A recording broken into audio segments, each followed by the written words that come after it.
Assim como houve falsos profetas no meio do povo de Israel, também haverá falsos profetas no meio de vocês. Eles se utilizarão de doutrinas erradas e negarão o próprio mestre que os comprou. Ao agirem desta forma, eles atrairão para si uma repentina destruição. Muitas pessoas seguirão as suas práticas delituosas, e por causa deles, o verdadeiro caminho ele será difamado. Movidos pela avareza, eles explorarão o povo e lhes contarão histórias que eles próprios inventaram.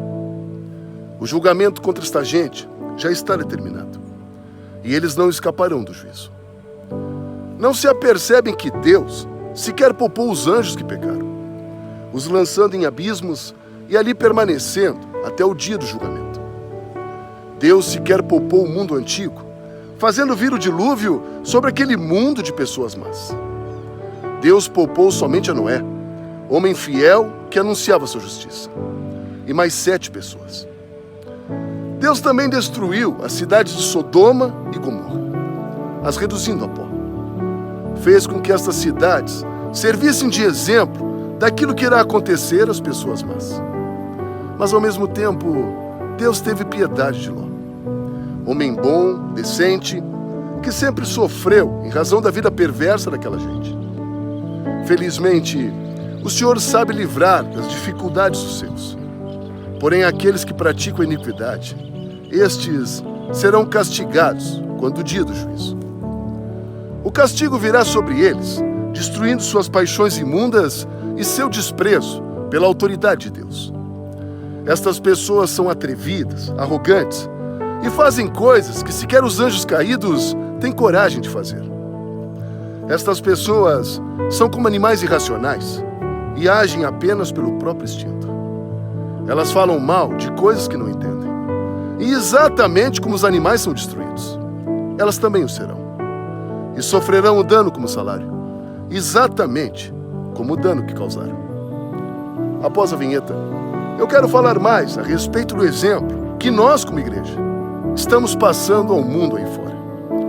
Será mesmo, meu amado, que o nosso comportamento hoje, dentro de igrejas, ele é diferente daquele visto pela sociedade aí fora? Reflita conosco.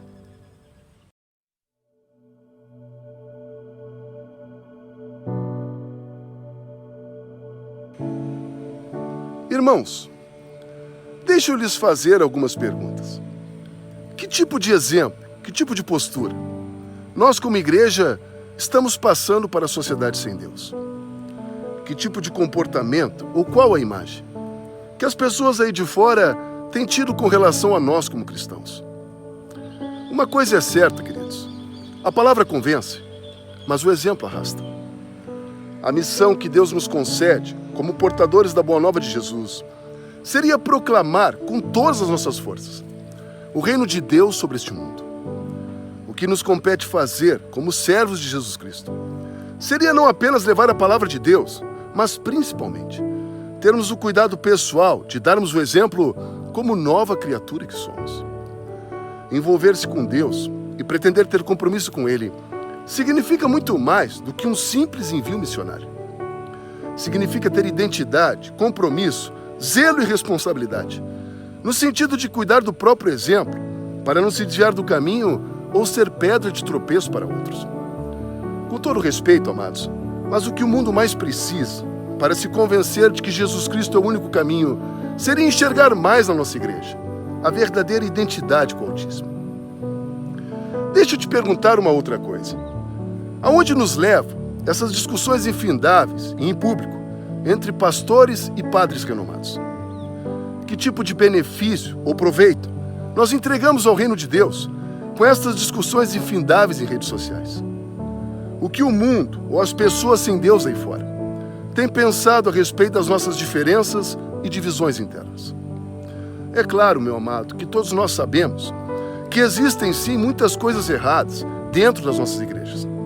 E isto não é culpa de Deus, isto é culpa exclusiva nossa, que não nos permitimos mudar, mesmo com o auxílio do Espírito Santo de Deus. Perceba, irmãos, presenciamos pessoas escandalizadas pelo simples fato de um pastor tirar uma foto com um padre ou vice-versa.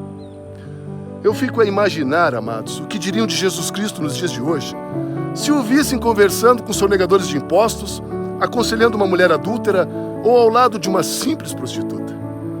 Nós precisamos entender, queridos, que a nossa missão é simplesmente pregar o Evangelho.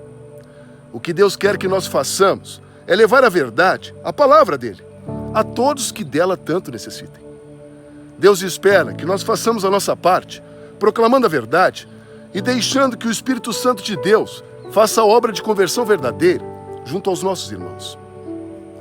Se em algum momento você presenciar um erro do seu irmão, o corrija em particular. Fale com ele, converse, o aconselhe. A Bíblia Sagrada nos orienta a isto. Se um pregador disser uma bobagem ou uma heresia, se um homem de Deus, identificado com ele, se perder ou se desviar do caminho, Deus dará conta dele no dia do juízo. Pare para pensar, meu amado. O que nos compete fazer como legítimos cristãos seria apenas seguir pregando a verdade, olhando para a cruz e cuidando dos nossos próprios passos. Compreenda, queridos, que Jesus Cristo não precisa de defesa. A própria Bíblia Sagrada nos orienta de que ele, Jesus Cristo, é o maior dos advogados. Portanto, aprenda a controlar mais a sua língua. Aprenda a criticar menos e deixe de apontar o dedo aos teus irmãos. Cuide mais do seu comportamento pessoal. Não atire fogo em ninguém e não se ire facilmente. Deus espera que nós sejamos protagonistas de luz neste mundo. Deus espera que tenhamos identidade com Ele e que sejamos um só corpo, cada qual desempenhando da melhor maneira possível a sua parte no corpo de Cristo. Reflita a respeito.